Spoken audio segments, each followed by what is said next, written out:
So I'm feeling pretty stupid right now. 53 years old, and this is the first time I've locked myself out of my car. Yeah, it's running. Lights are on. Yeah, I feel stupid.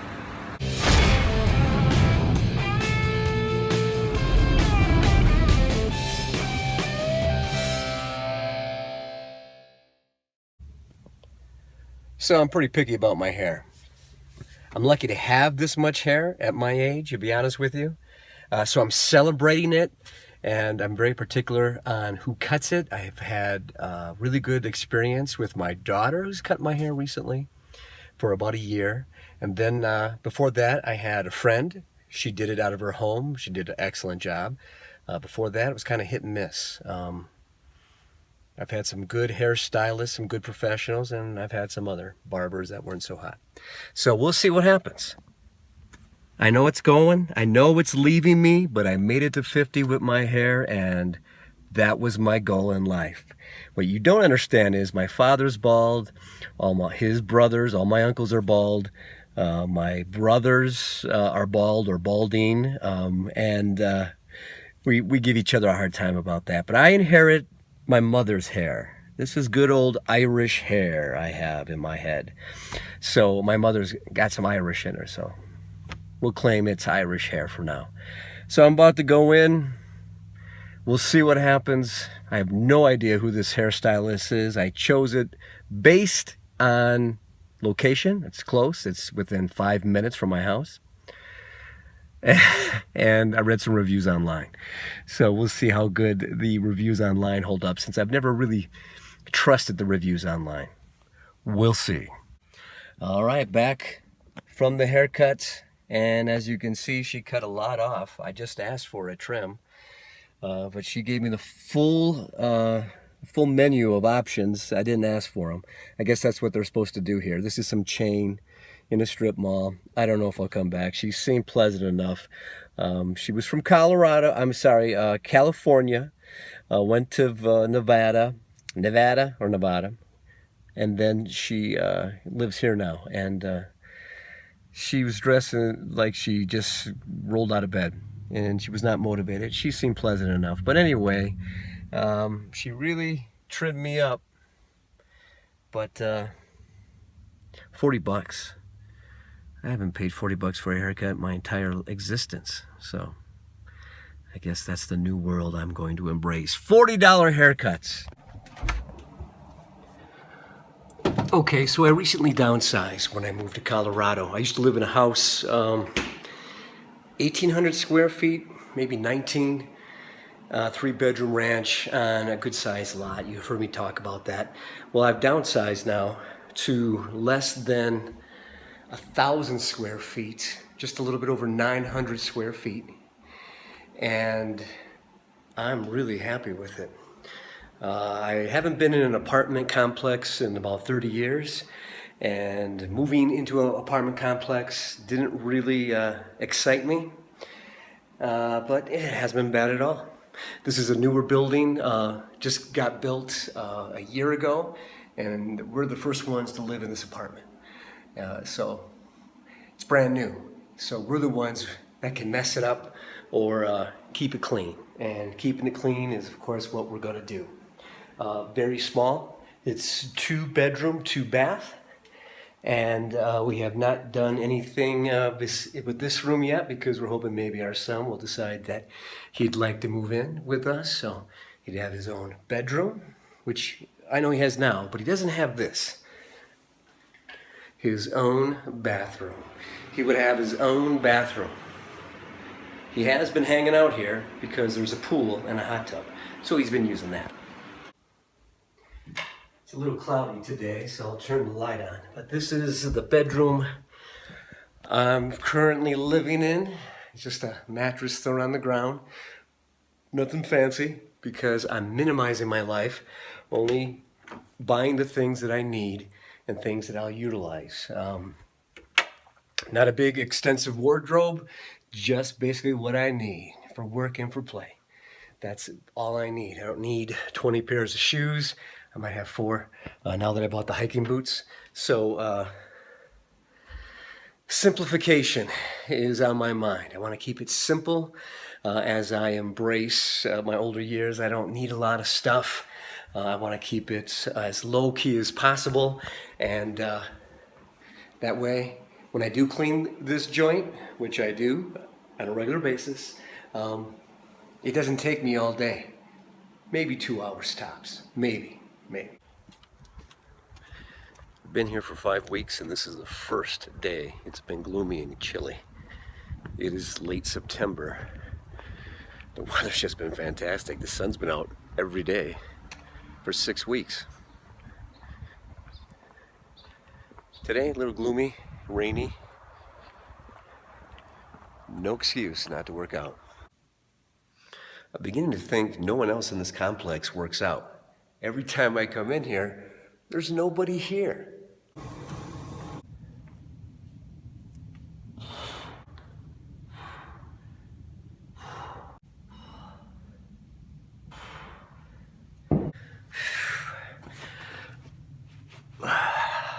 Still nobody in here.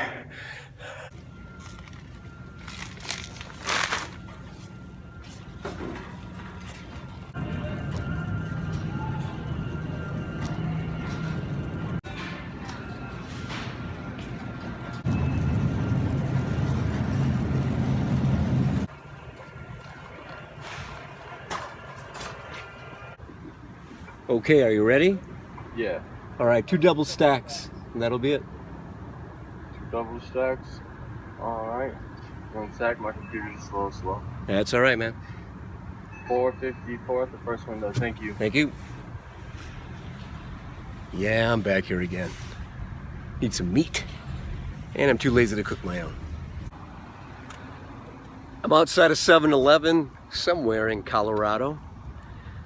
I stopped to fill up my tires because I got the warning on my dashboard that I had low tires. And I pulled in, left the engine running because I was kind of in a hurry. First of all, what happened to the days of free air? Every place has now got a credit card machine, and it's $1.50.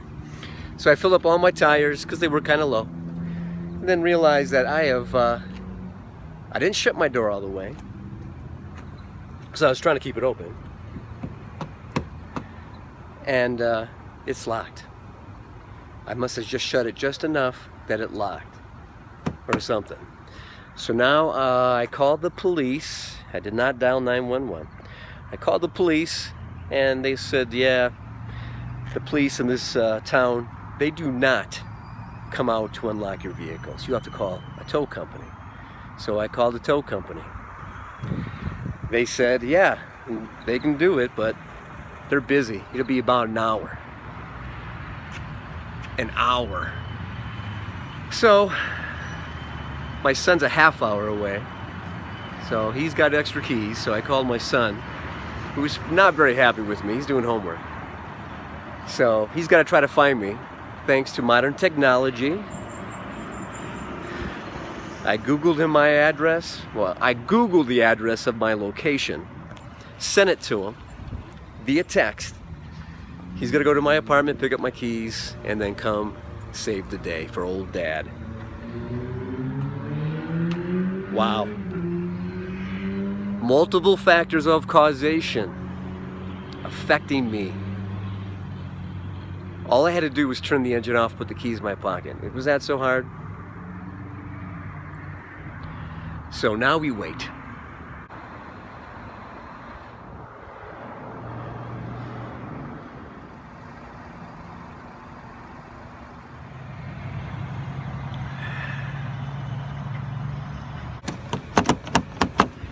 I keep walking around the vehicle, pulling on the doors, thinking that, yeah, some magical reason it's going to pop open.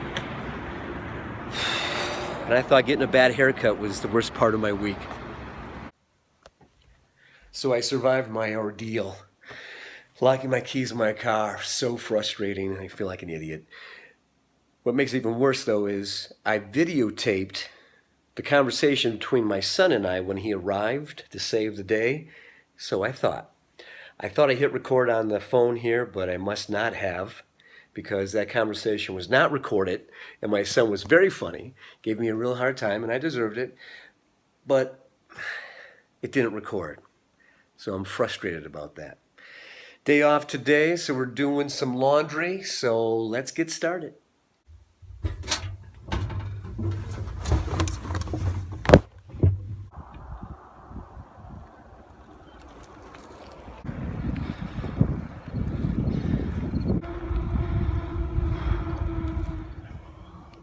See, I need some inspiration, and this week I didn't get it. I went into Denver thinking that I would end this week's vlog on the mean streets of the mile-high city. But my favorite parking spot is under construction. Barricaded off, I could not get in. Okay. Drove around the block a few times, found some other parking spots. Twice or 3 times as much as my normal parking spot. And some other ones that were similar in price to park were full, of course. I don't have any video of that because I can't drive in the city with one hand while holding my phone in the other and shoving it in my face. So this week I'm feeling very uninspired, and I'm a creative guy. I originally wanted to go to school to be a filmmaker. I couldn't afford the tuition at Southern Illinois University for film school, so I jumped into radio and television. Closest thing I thought, right? And not as expensive. My father thought I was going to be able to repair radios and TVs, not produce, write, host radio and television. Gotta remember now, this is a long time ago. This is the mid-80s, mid to late 80s. So I worked in radio for years. Had to quit because I had kids with the need for braces, right? Isn't that what they say? Then I fell into a routine of working and paying mortgages and bills and taking care of the yard work.